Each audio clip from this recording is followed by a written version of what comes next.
Morning students, तो आज हम पढ़ेंगे पेरिफेरल एंजियोग्राफी। स्पेशल रेडियोग्राफी में अपना नेक्स्ट टॉपिक है पेरिफेरल एंजियोग्राफी। तो सबसे पहले हम पढ़ेंगे इसका इंट्रोडक्शन। सबसे पहले देखेंगे इसके इंट्रोडक्शन में क्या आता है। It is a radiological examination of the peripheral circulation. ये क्या है कि रेडियोलॉजिकल एग्जामिनेशन है किसकी, पेरिफेरल सर्कुलेशन की। It is also called the extremity angiography in which the contrast medium is injected into the peripheral artery. ये क्या है, एक एक्सट्रीमिटी एंजियोग्राफी है जिसके अंदर कॉन्ट्रास्ट मीडिया इंजेक्ट किया जाता है किसमें, पेरिफेरल आर्टरी में। जैसे पेरिफेरल आर्टरी मतलब आर्टरीज ऑफ द हैंड और आर्म या फीट और लेग्स, इन आर्टरीज में किया जाता है through the catheter to identify narrowing blockage function and patency of peripheral artery. मतलब इसके आइडेंटिफाई करने के लिए, इस मतलब कहीं से सकड़ा हो, ब्लॉकेज हो, या ये जांच करने के लिए इसको किया जाता है, कॉन्ट्रास्ट मीडिया दिया जाता है, ये एंजियोग्राफी की जाती है। फिर नेक्स्ट पॉइंट आता है इसकी एनाटॉमी। इसकी एनाटॉमी में क्या आता है, सबसे पहले आता है इसमें upper limb arteries, upper limb की arteries. The right subclavian artery originate from the brachiocephalic trunk. जो राइट सब कैल्विन आर्टरी है वो कहाँ से ओरिजिनेट होती है, ब्रेकियोसेफेलिक ट्रंक से। And the left subclavian artery arise from directly from the arch of aorta. जो left subclavian artery है वो कहाँ से अराइज होती है, डायरेक्टली आर्क ऑफ अरोटा से। When the subclavian artery enter the axilla, it known as the axillary arteries। जब subclavian artery enter करती है एक्सिला में तो वो कौन क्या कहलाती है, एक्सिलरी आर्टरीज कहलाती है। It runs down into the arm. ये कहाँ से होती है, आर्म के अंदर से। At the inferior border of the teres major muscles. और इंफीरियर बॉर्डर किसकी, teres major muscles in the arm the axillary artery become the brachial artery. मतलब it runs down into the arm, ये कहाँ से जाती है, आर्म के under से जाती है। At the inferior border of teres major muscles. और इंफीरियर बॉर्डर के टेरिस मेजर मसल से, आर्म के इंफीरियर बॉर्डर के टेरिस मेजर मसल से द एक्सिलरी आर्टरी क्या कहता है, यहाँ पे जाके एक्सिलरी आर्टरी क्या कहलाती है, become brachial artery. The brachial artery divide into radial and ulnar arteries at the cubital fossa. जो ब्रेकियल आर्टरी होती है वो डिवाइड होती है किसमें, रेडियल एंड अल्नर आर्टरी में। रेडियल और अल्नर आर्टरी में डिवाइड होती है। एट द कैपिटल फोसा, कहाँ पे, कैपिटल फोसा में। These two arteries join in the hand by forming the superficial and deep palmar arch. ये दो आर्टरीज हैं, ये कहाँ ज्वाइन होती है, हैंड के अंदर, बाय फॉर्मिंग, और क्या बनाती हैं, इनके द्वारा क्या बनाया जाता है, सुपरफेशियल एंड डीप पोलर आर्क बनाया जाता है किस, इनके द्वारा। फिर नेक्स्ट पॉइंट है इसके अंदर अपना लोअर लिम्ब आर्टरीज। इसके अंदर क्या आता है, the lower limb at the lower abdominal aorta divide and form the common iliac artery. जो लोअर एब्डोमिनल अरोटा है वो डिवाइड होता है किसमें, डिवाइड्स होता है और क्या बनाता है, कॉमन इलियक आर्टरीज बनाता है। Each common iliac artery divide into internal and external iliac artery। Each common iliac artery है वो डिवाइड होती है इंटरनल और एक्सटर्नल iliac arteries में। The external iliac runs down and enter at the femoral triangle, it become the femoral artery। जो external iliac होती है वो कहाँ से जाती है, किसके अंडर iliac रन्स डाउन करती है एंड एंटर होती है एट द फेमोरल ट्राइंगल। कहाँ से, फेमोरल ट्राइंगल के अंदर से एंटर होती है। ये फेमोरल ट्राइंगल के अंदर से होकर जाती है और क्या बनाती है, फेमोरल आर्टरीज बनाती है। फिर आता है femoral arteries enter and passes through the adductor canal near the knee joint and become the popliteal artery. जो फेमोरल आर्टरी है वो एंटर होती है और कहाँ से पास थ्रू होती है, द ऑडिटर कैनाल से, और नियर द नी जॉइंट, जो नी जॉइंट के नियर है, and become the popliteal artery. और क्या बनाती है, पोप्लाइटल आर्टरीज बनाती है। फिर आता है the popliteal artery descends down, it dividing into anterior tibial artery and the tibioperoneal trunk. जो पोप्लाइटल आर्टरी है वो डिसेंड डाउन होकर क्या किस में डिवाइड होती है, एंटीरियर टिबियल आर्टरी और टिबियोपेरोनियल ट्रंक में डिवाइड होती हैं। The tibioperoneal trunk divides into the posterior tibial and peroneal arteries. ये जो टिबियो प्रोनियल ट्रंक है ये डिवाइड होता है किसमें, पोस्टीरियर टिबियल में और प्रोनियल आर्टरीज में। The anterior tibial artery branches into क्लोरोसिस pedis artery of the foot. जो एंटीरियर टिबियल आर्टरी है उसकी ब्रांच है वो किस में होती है, into branches into dorsalis pedis arteries of foot के अंदर।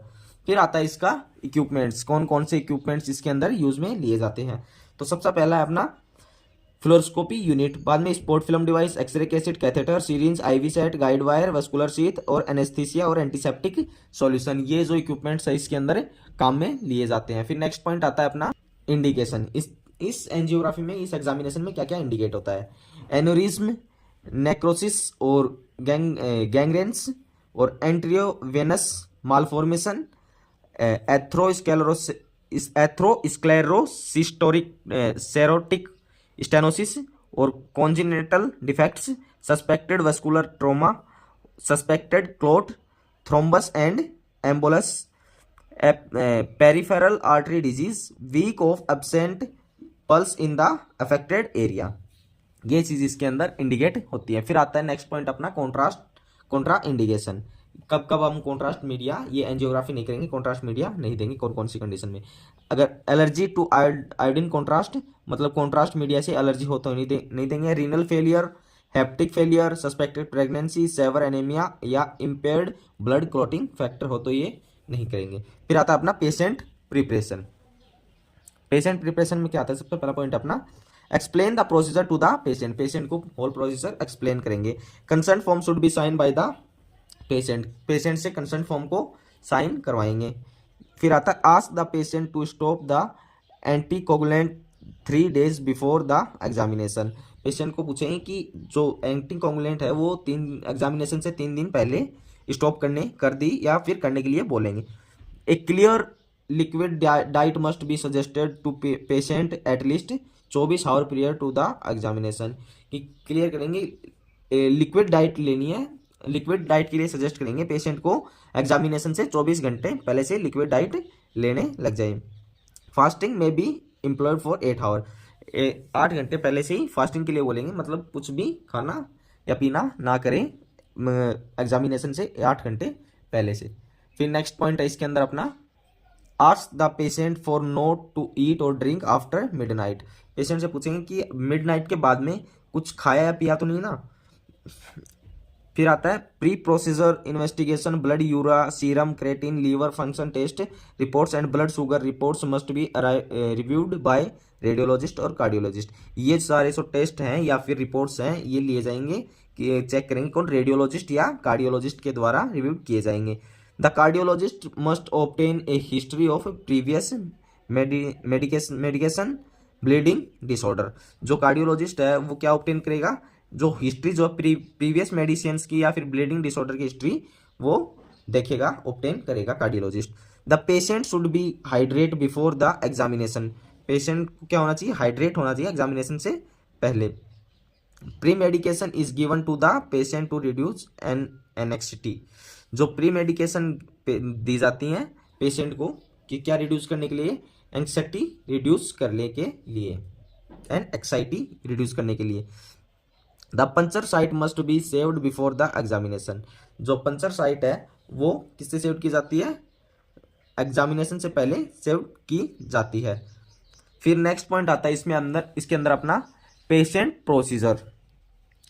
Place the patient in supine position with an empty bladder on the C arm table. जो पेशेंट है उसको सुपाइन करेंगे और उसका ब्लैडर क्या होना चाहिए, खाली होना चाहिए। और सुपाइन पे किस पे करेंगे, सी आर्म टेबल पर सुपाइन करेंगे। Electrode are placed on the patient chest to record the electrical activity of the heart.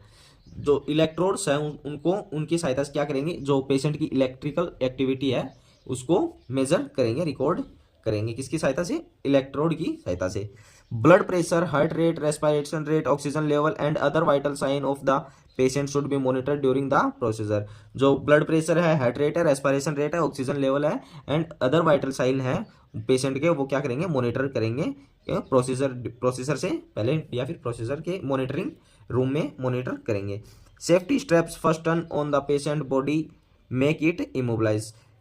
Patient के क्या करेंगे, सेफ्टी स्टेप्स बांध देंगे ताकि पेशेंट का मूव, मतलब पेशेंट की बॉडी मूव ना कर सके या फिर इसको मूव ना हो, ताकि जो रेडियोलॉजिस्ट है वो एग्जामिनेशन अच्छे से कर सके।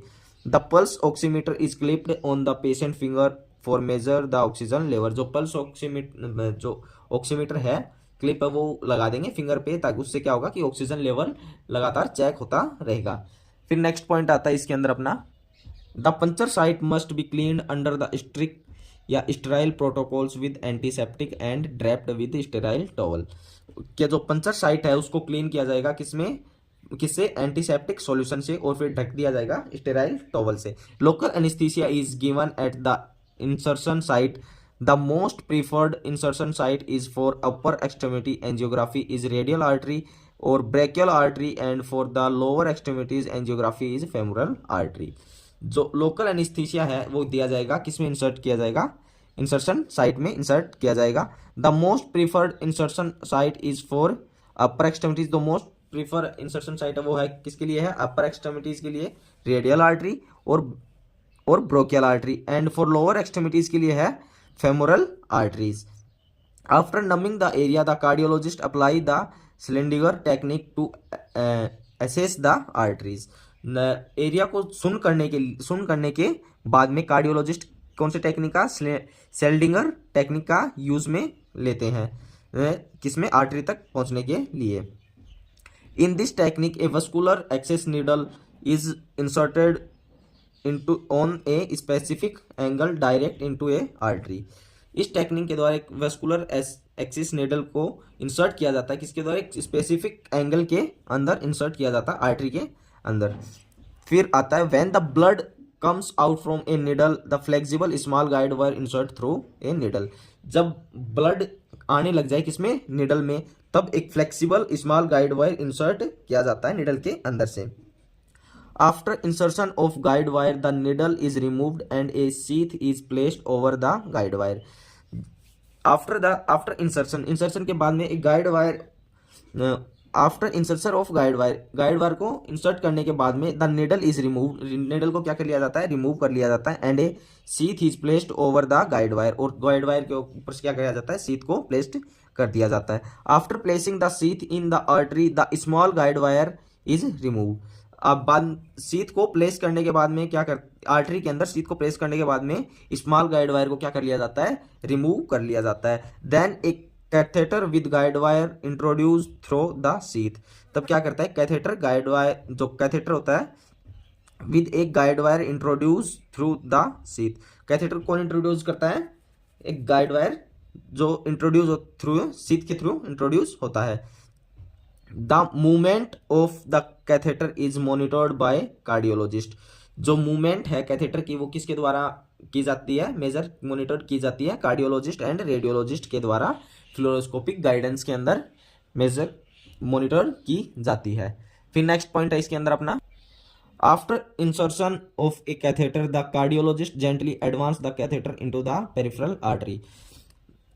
कैथेटर को इंसर्ट करने के बाद में जो कार्डियोलॉजिस्ट है वो जेंटली मतलब एडवांस एक catheter into the peripheral artery, जो कि कार्डियोलॉजिस्ट सावधानी से क्या करेगा, पेरिफेरल आर्टरी के अंदर कैथेटर को इंसर्ट कर देगा।